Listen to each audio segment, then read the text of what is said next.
Assalamualaikum warahmatullahi wabarakatuh. Salam sejahtera bagi kita semua. Yang saya hormati Bapak Muhammad Masrur MEI selaku dosen pengampu mata kuliah secara peradaban Islam dan teman-teman yang saya banggakan. Puji syukur kehadirat Allah Subhanahu wa taala yang telah melimpahkan rahmat dan karunia-Nya. Sholawat serta salam kita curahkan kepada junjungan Nabi besar Muhammad Shallallahu alaihi wasallam. Semoga kita mendapatkan syafaatnya di yaumul akhir nanti. Amin amin ya robbal alamin. Sebelumnya saya akan memperkenalkan anggota kelompok 9. Yang pertama dengan saya sendiri. Perkenalkan, nama saya Muhammad Nafid Imamuna, NIM 412160 sebagai moderator dan presentator pertama. Yang kedua Eni Siskawati dengan NIM 412169 sebagai presentator ketiga. Dan yang ketiga Safanatun Nabilah dengan NIM 412178 sebagai presentator kedua. Di sini kami dari kelompok 9 akan mempresentasikan hasil diskusi kelompok kami untuk mata kuliah secara peradaban Islam, yaitu dengan materi sejarah masuk dan kerajaan Islam di Nusantara. Pembahasan yang pertama yaitu Islam masuk ke Nusantara. Islam masuk ke Nusantara sepeninggalan Nabi Agung Muhammad SAW, tepatnya pada 632 Masehi silam. Kepemimpinan agama Islam tidak berhenti begitu saja.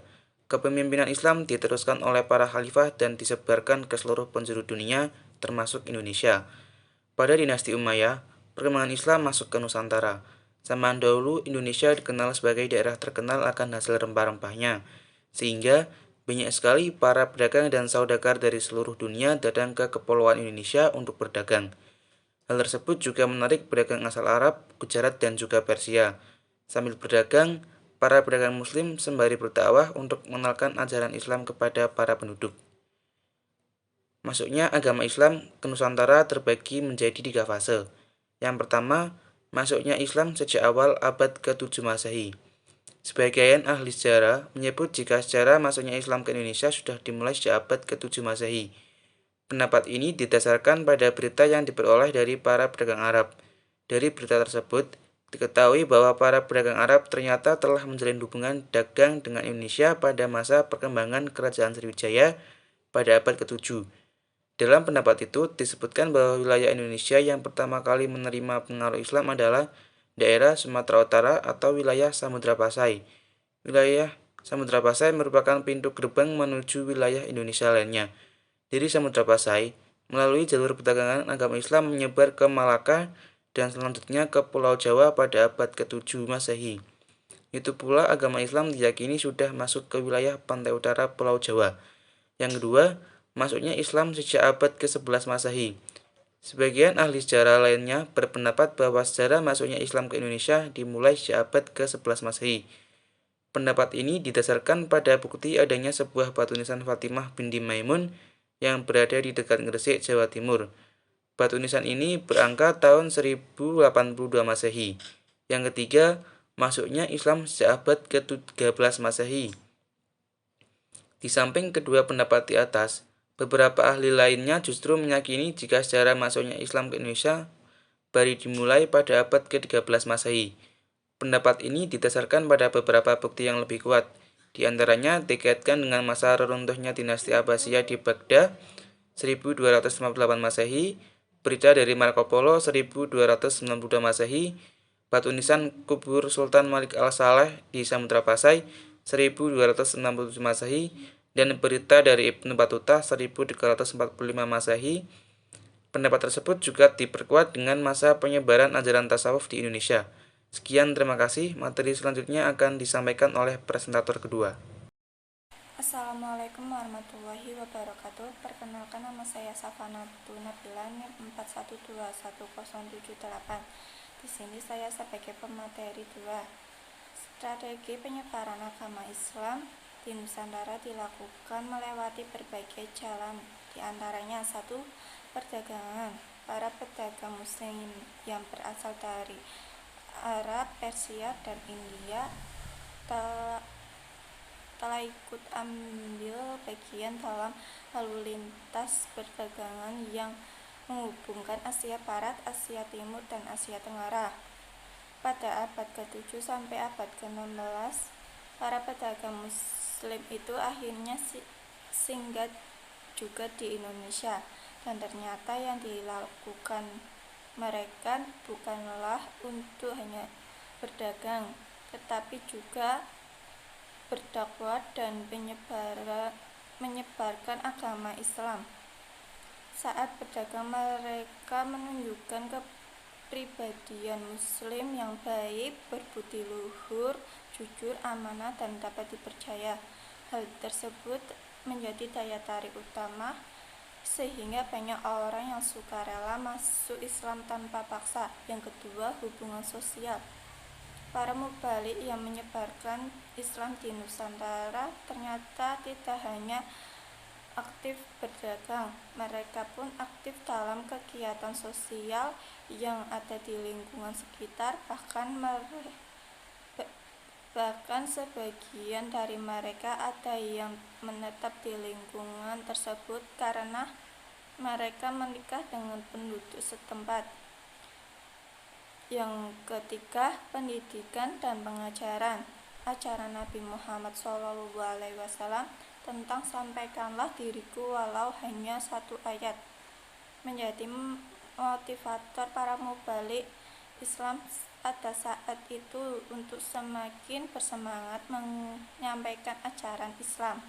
Setiap kesempatan para mubalik menyampaikan ajaran Islam kepada masyarakat sekitar melalui pendidikan dan pengajaran dengan menggunakan musola, rumah salah seorang warga, bahkan tempat terbuka seperti pohon rindang sebagai tempat untuk menyampaikan dakwah. B. Teori masuknya agama Islam di Indonesia. 1. Teori Mekah mengatakan bahwa masuknya Islam ke Indonesia adalah langsung dari Mekah atau Arab. Proses ini berlangsung pada abad pertama Hijriah atau abad ke-7 Masehi. Tokoh yang memperkenalkan teori ini adalah Haji Abdul Karim Amrullah atau Hamka, salah satu seorang ulama sekaligus sastrawan Indonesia. Yang kedua, teori Gujarat mengatakan bahwa proses kedatangan Islam ke Indonesia berasal dari Gujarat pada abad ke-7 Hijriah atau abad ke-13 Masehi. Gujarat ini terletak di bagian barat berdekatan dengan Laut Arab. Tokoh yang mensosialisasikan teori ini kebanyakan adalah sarjana dari Belanda. Yang ketiga, teori Persia.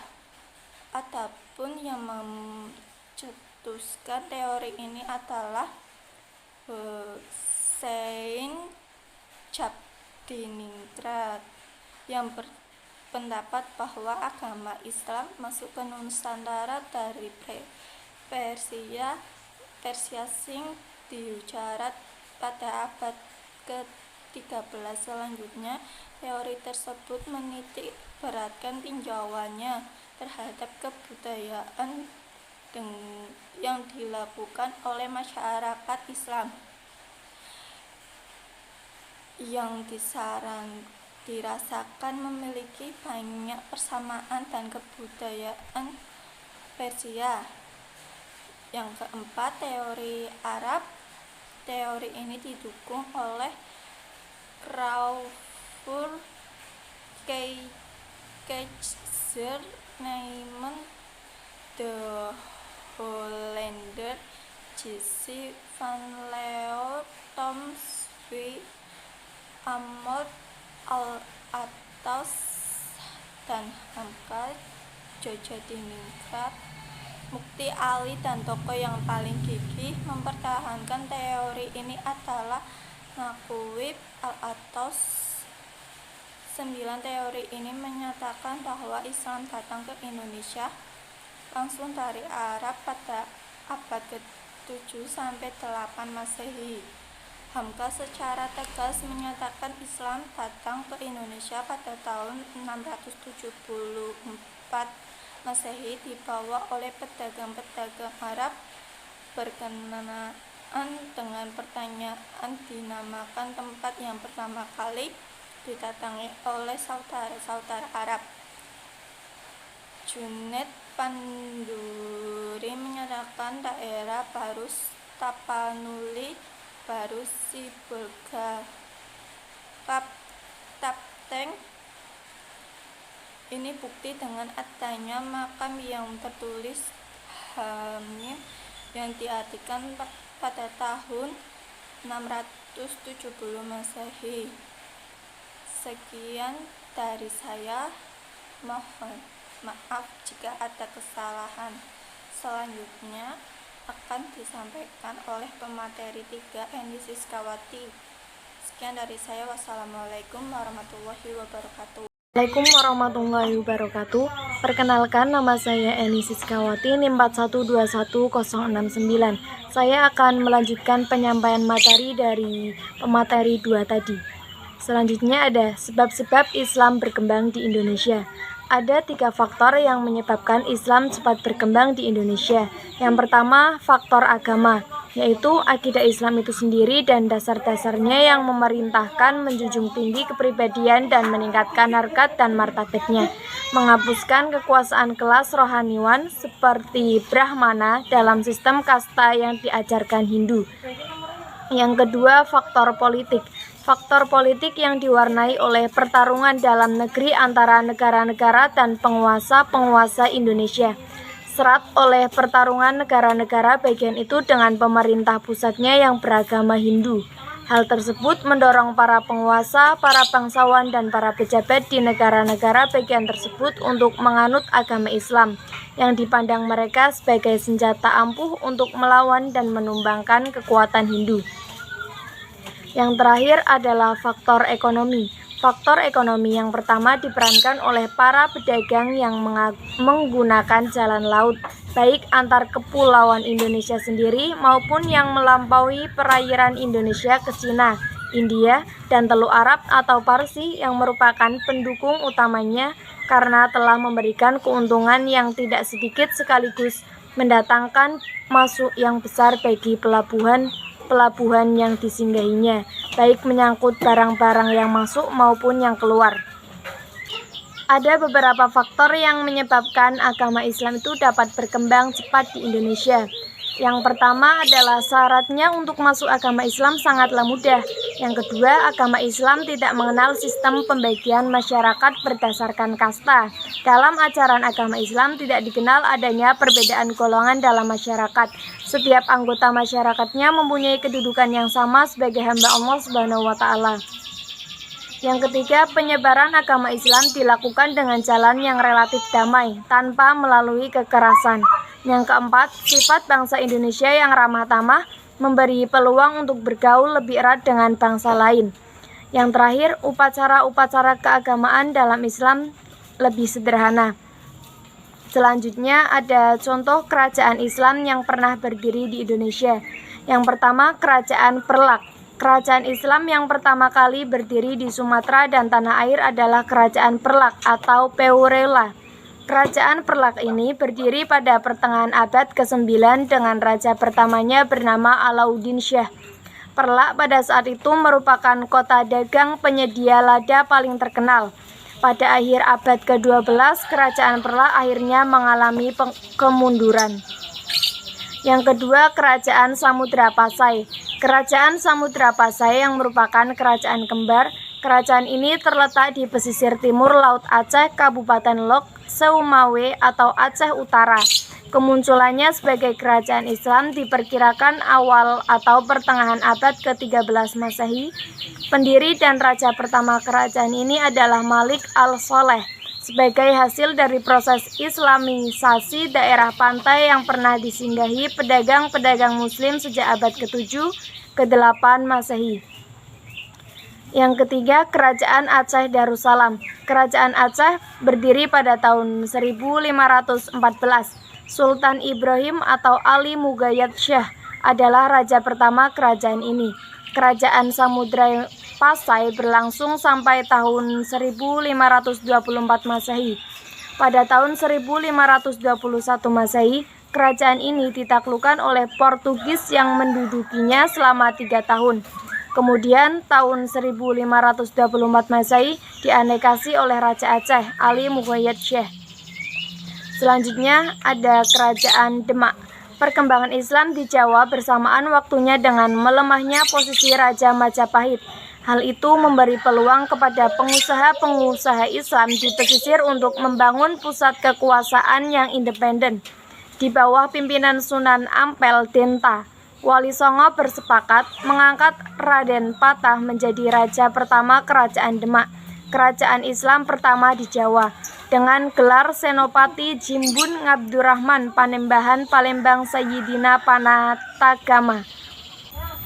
Yang kelima, Kerajaan Mataram Islam. Kerajaan Mataram didirikan oleh Sutawijaya yang memiliki gelar Panembahan Senopati ing Alogo Sayyidin Panatagama. Setelah naik tahta kerajaan pada tahun 1586, Sutawijaya bergelar Panembahan Senopati in Alaga Sayyidina Panatama. Kerajaan Mataram mencapai masa kejayaan pada masa kekuasaan Sultan Agung Hanyakrakusuma yang bergelar Sultan Agung Senopati ing Alaga Ngabdurrahman Khalifatullah. Yang keenam, Kerajaan Cirebon. Dari Cirebon, Sunan Gunung Jati mengembangkan ajaran Islam ke daerah-daerah lain seperti Majalengka, Kuningan, Galuh, Sunda, Kelapa, dan Banten. Pada tahun 1525 Masehi, ia kembali ke Cirebon dan menyerahkan Banten kepada anaknya yang bernama Sultan Hasanuddin. Sultan inilah yang meruntuhkan raja-raja Banten. Terima kasih dari saya. Selanjutnya saya kembalikan ke moderator. Kesimpulan dari materi sejarah masuk dan kerajaan Islam di Nusantara adalah zaman dahulu Indonesia dikenal sebagai daerah terkenal akan hasil rempah-rempahnya, sehingga banyak sekali para pedagang dan saudagar dari seluruh dunia datang ke Kepulauan Indonesia untuk berdagang.